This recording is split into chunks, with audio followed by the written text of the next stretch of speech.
My name is Michelle, and I'm 39. I'm married to my husband, Chris.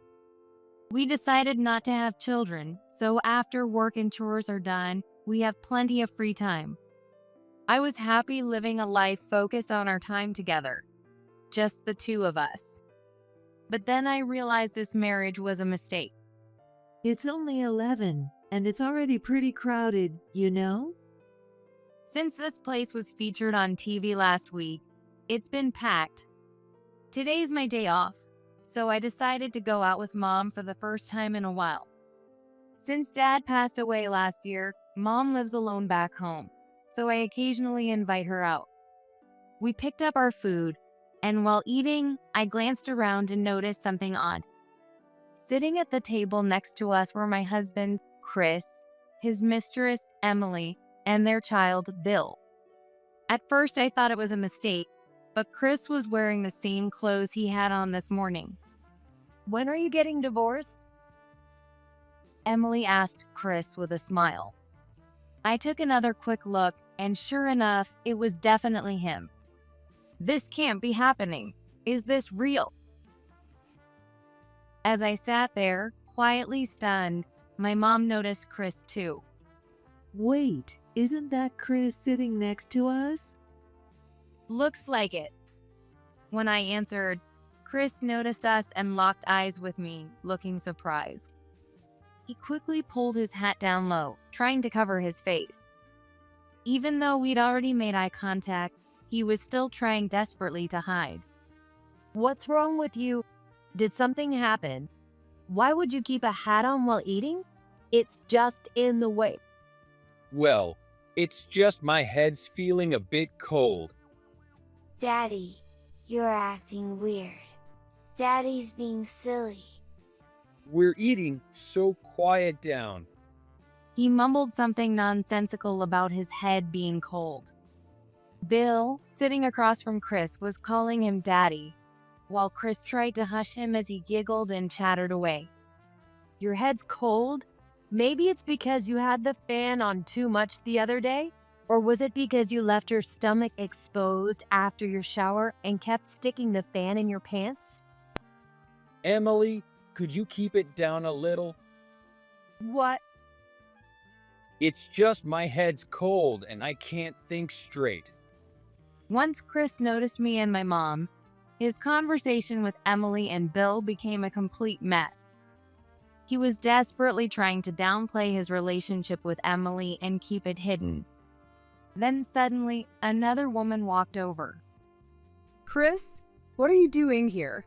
Didn't you cancel our plans today because you said you were going on a business trip?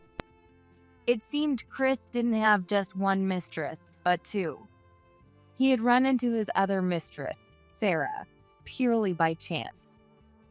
Who is this woman? When Sarah confronted him, Chris turned pale. She's a business associate. What? Then why is there a kid here? What are you talking about? I'm Chris's girlfriend. Excuse me? I'm Chris's only girlfriend. A showdown began between Chris and Sarah, and also between Emily and Sarah. My mom and I watched the entire scene in silence. What is going on here? What is going on here? So you're telling me I'm not the only mistress? Not the only one. I've been with Chris since he was in college. What is happening here? The women grabbed Chris by his shirt collar, shaking him back and forth while shouting at him. So, counting Michelle, that makes 3 women you're involved with. As Chris was being shaken around, he finally spoke up. All 3 of you, you're all important to me. What? What kind of nonsense is that? You told me you were going to divorce Michelle, and we even have Bill. Didn't you say you'd marry me by next year? So this whole time, you've just been lying to me. Pick one of us right here, right now. Make up your mind here and now. There's no way I can choose just one. All 3 of you are important to me, and I want to be with all of you. To sum it up, Chris, my husband, has 2 mistresses despite being married to me. He's been with Sarah since his college days and with Emily for a few years now. He even has a hidden child, Bill, with Emily, who's about 3 years old. Chris says he can't choose just one because we're all important to him. No matter how you look at it, it's a ridiculous story. After eavesdropping on Chris's conversation with the women, I finally grasped the situation. Once their argument settled down, I spoke up to Chris. Enough of pretending you don't know what's going on. I banged on the table and stood there, crossing my arms and glaring at Chris. No way. The women looked stunned at the sight of the wife making an entrance.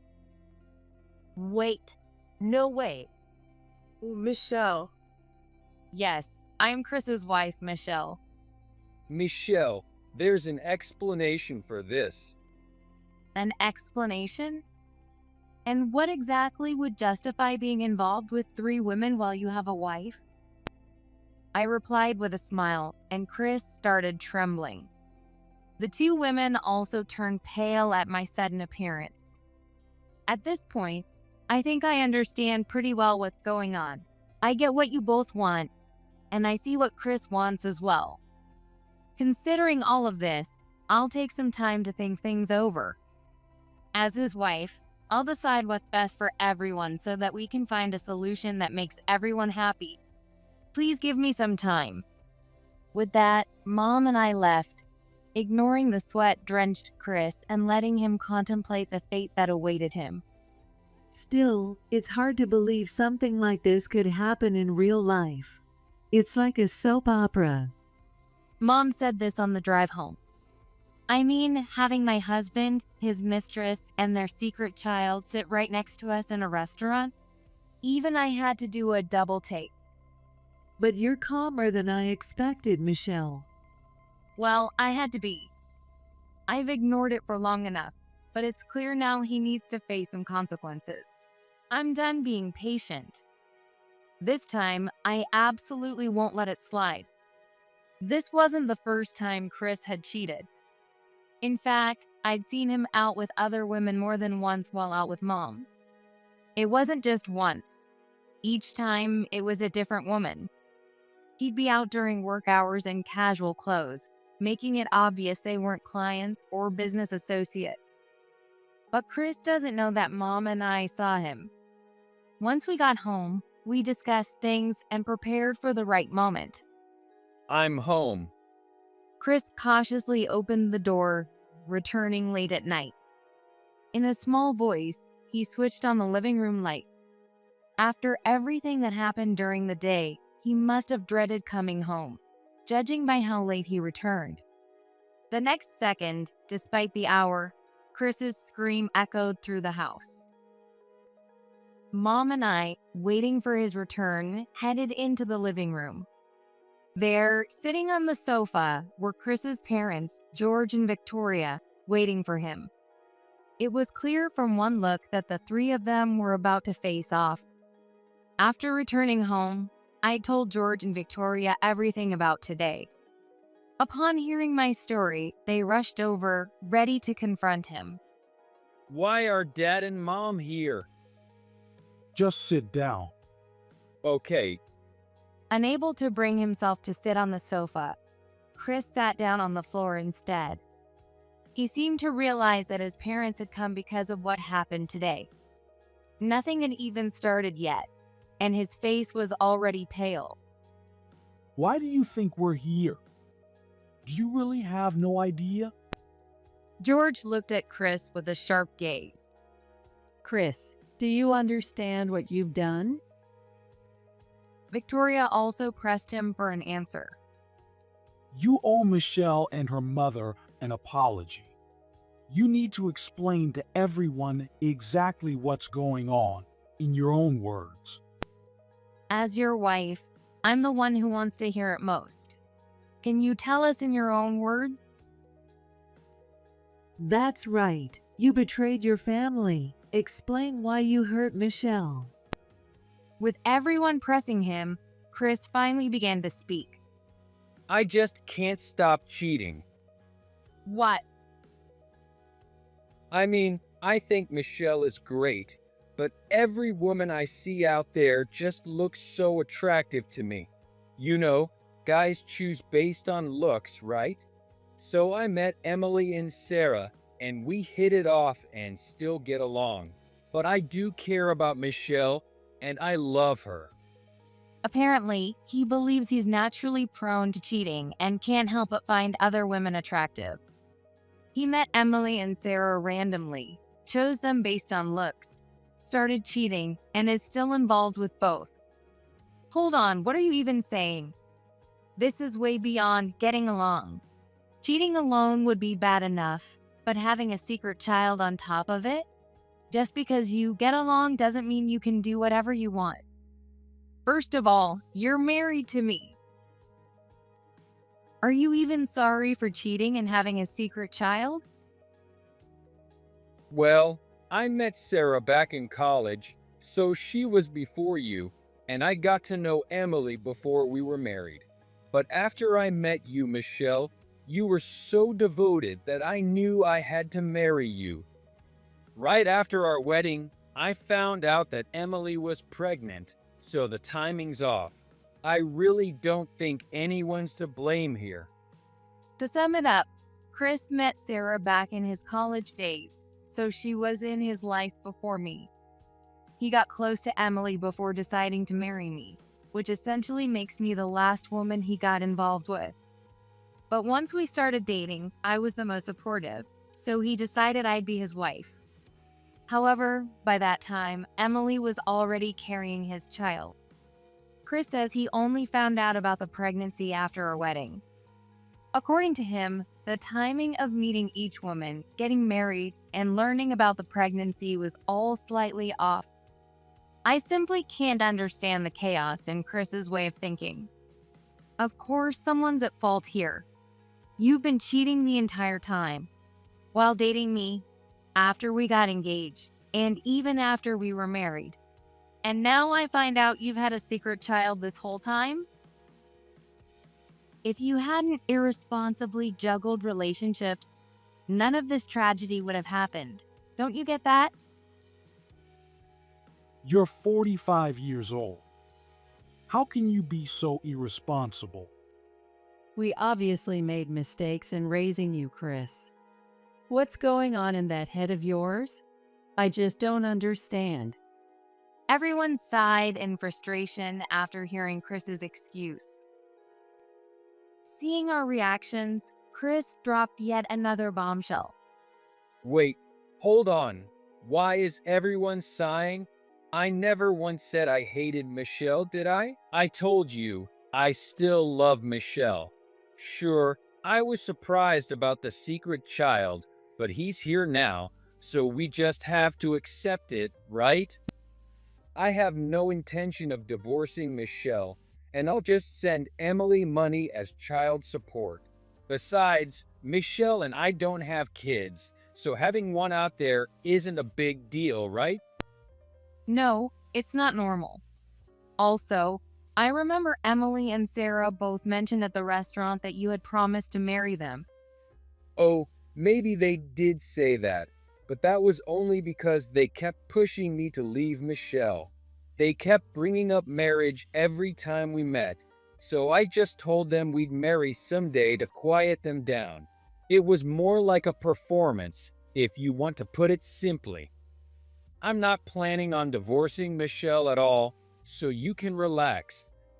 Everyone was left in stunned silence at his words.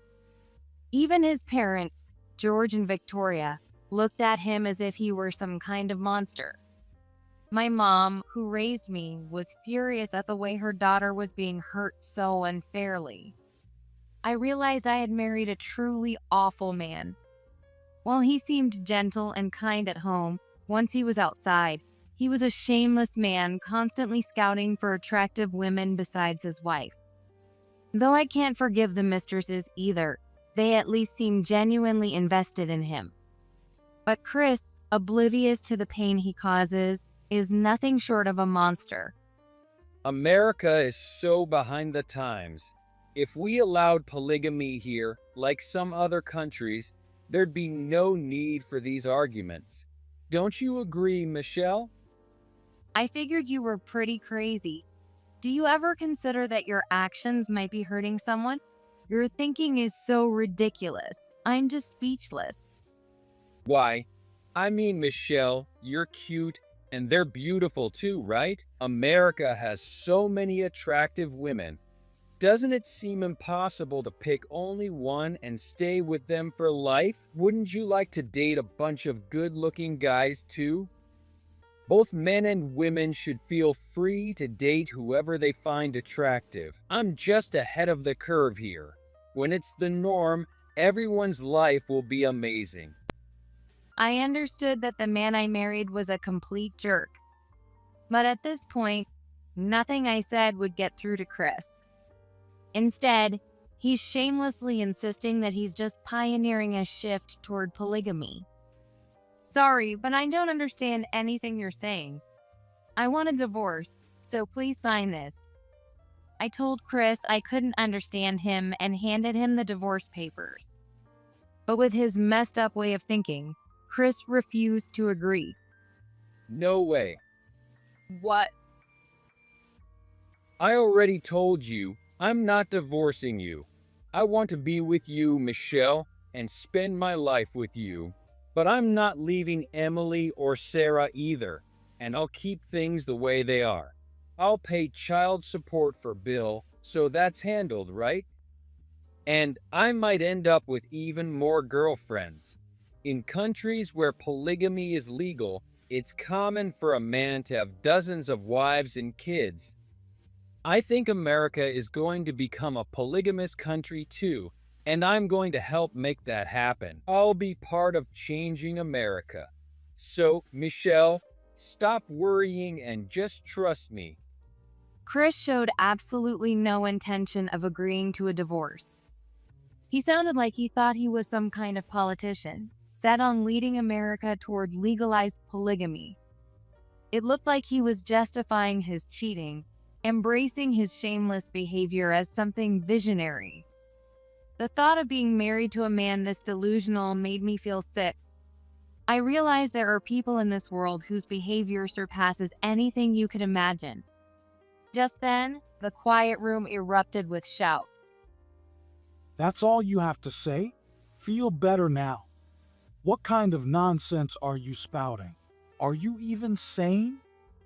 Have you lost your mind? This is America, not some foreign country. Polygamy isn't legal here. Wake up. George and Victoria both argued back at Chris. To an outsider, it's obvious, and George and Victoria seem almost pitiful. The fact that they're having to explain to their 45-year-old married son that polygamy isn't legal in America is so absurd, it's almost laughable.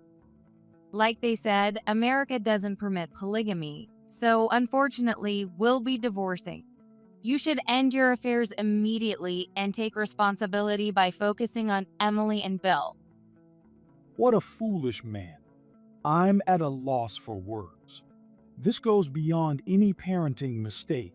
Chris, has anyone ever checked for mental issues in your evaluations?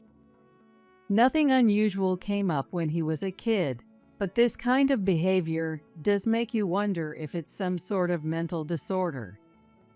Maybe he should see a psychiatrist. They're saying Chris's behavior is so abnormal that he needs to see a therapist. They're even discussing whether he should just be taken to a mental health clinic or admitted to a psychiatric hospital. I'm not going to a psychiatrist. I'm perfectly fine. I'm not mentally ill. But if we leave you like that, you may scold women in the streets and make more mistresses.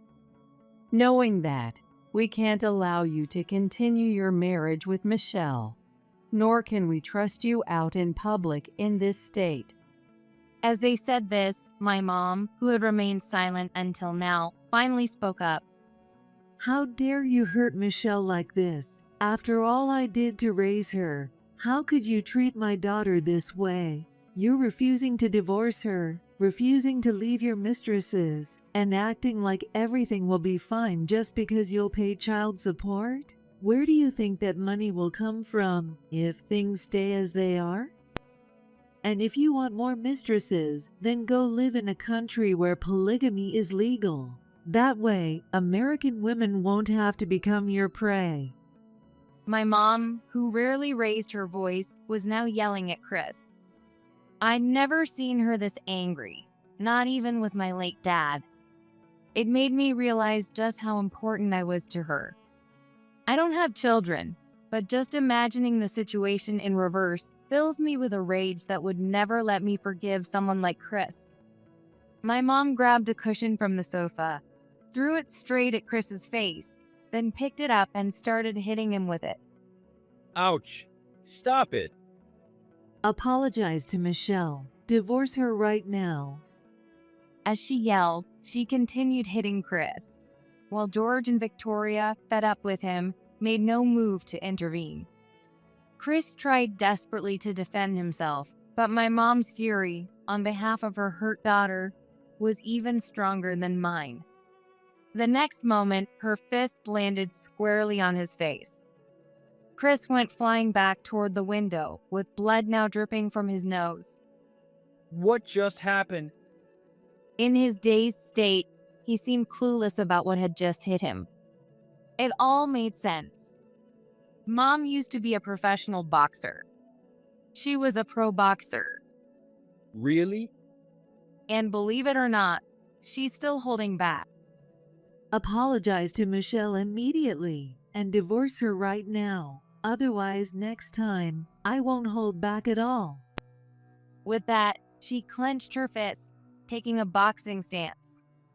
Chris's face turned pale as he saw her poised to strike again. I'm sorry. I scared Michelle and hurt her. I'm so sorry. It was my fault for cheating. Please forgive me. Sign the divorce papers Michelle gave you. Yes, I'll sign right away. Just wait. After his apology, he followed her orders and signed the divorce papers. I took them from him, signing them myself on the spot to complete everything. The papers are done, so by tomorrow, we're strangers. I understand.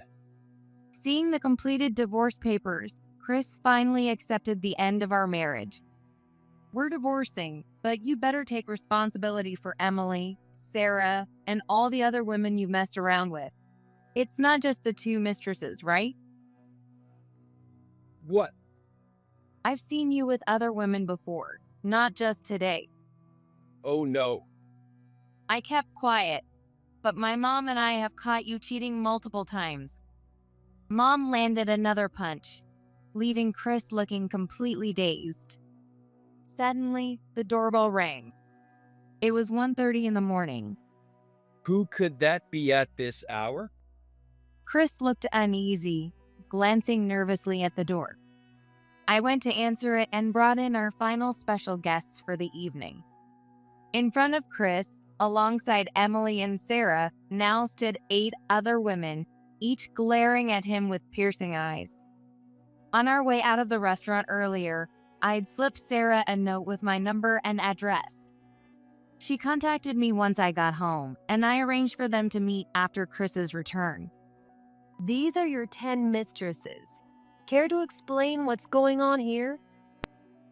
So, you told me there were only 2, but it turns out you had 8 more besides Michelle. And all of them work with you, either directly or as clients. It didn't take long to contact them. Weren't I supposed to be your number one? Liar. Wait, please. I'll never forgive you. Give me back all the money I spent on you. Who knew you could juggle 11 women? This guy is every woman's worst enemy. Chris was surrounded, shoved, and berated by all 10 of his mistresses. So much for polygamy and finding attractive women on the street. They were all from his office or client contacts. It confirmed he was nothing but a cheating, womanizing jerk. Please, just listen to me. Just give me 2 minutes. Chris begged, but his pleas were drowned out as the women continued to crowd around him. After all the deception, it seemed fitting that no one wanted to listen. By the time they were done with him, Chris's face was swollen and bruised, with a steady stream of blood from his nose. What do we do with him now? Dump him in the ocean? Isn't that too easy? Maybe we should expose him on social media. I won't be satisfied without getting some alimony. We should report him to his workplace and get him fired. Leaving a guy like this free is dangerous. Or we could just hire a hitman. The mistresses were each discussing how to deal with Chris. Hearing their conversation, Chris turned pale and began trembling uncontrollably. Reaping what you sow. By the way, even after our divorce, you won't have a penny left to your name. Why? Because the apartment, car, and all the savings are in my name. So I'll be throwing you out with nothing. Just then, George and Victoria stepped forward. As the 10 mistresses and I stepped aside, George and Victoria stood directly in front of Chris, glaring at him. Their eyes held not the look of parents toward a son, but the cold gaze one reserves for a criminal. You are a disgrace to our family. We didn't raise you to be this way. We're cutting all ties with you. You're a grown man. Take responsibility for your actions. You're beyond help. Wait, Dad and Mom, please. Calm down. You're my parents, right? Are you really going to abandon your son? This is beyond abandonment. You're 45. You have a family. And yet you betrayed Michelle, us, and hurt all these women. Who did that?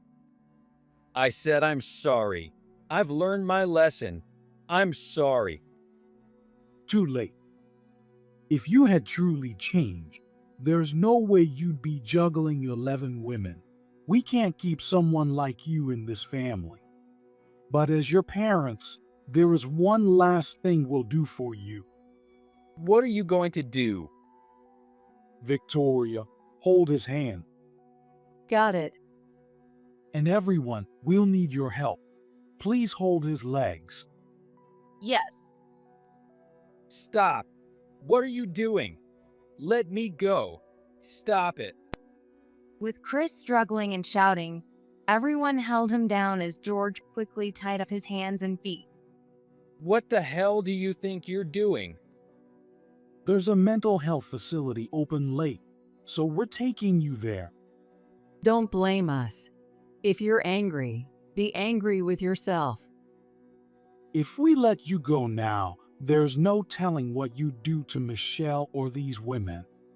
Letting you live a normal life again would be an insult to everyone you've hurt, and it's likely you'd only hurt more people. Believe me, I swear I'll never cheat again. No, you're not trustworthy. This entire situation proves it. As the parents who brought you into this world, we have to take responsibility and make sure you don't cause any more trouble for everyone here. If you get a second chance in life, try being born in a country where polygamy's legal. Sorry we brought you into the world here in America. With that, George and Victoria, along with everyone's help, loaded the restrained Chris into the back seat of the car and drove away. Chris hurt you all with his constant lies. We're the ones who should apologize for hurting you, Michelle. Thanks to you, we finally got our revenge on Chris. With words of gratitude, the 10 mistresses said their goodbyes and left. With help from my mom, Chris's parents, and, unexpectedly, the mistresses, my revenge was complete. The next day, the divorce with Chris was finalized.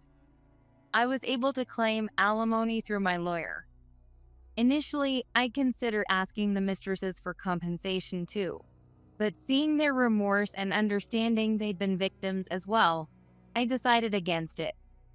George and Victoria apologized and even contributed additional compensation. Chris, left with no choice but to work to pay the alimony, was demoted at his job after I exposed his affairs at the office, and he was reassigned to do menial tasks. I heard he now works quietly, shamed and humiliated. The 10 mistresses all left the company, and I have no idea what happened to them afterward. Since then, I've continued to enjoy lunch outings with my mom. I watch other families with a skeptical eye, wondering if they're truly as close as they seem. For now, I've put marriage out of my mind and plan to savor the freedom of being single for a while. With the alimony I received from Chris, I've decided to take my mom on a relaxing trip overseas.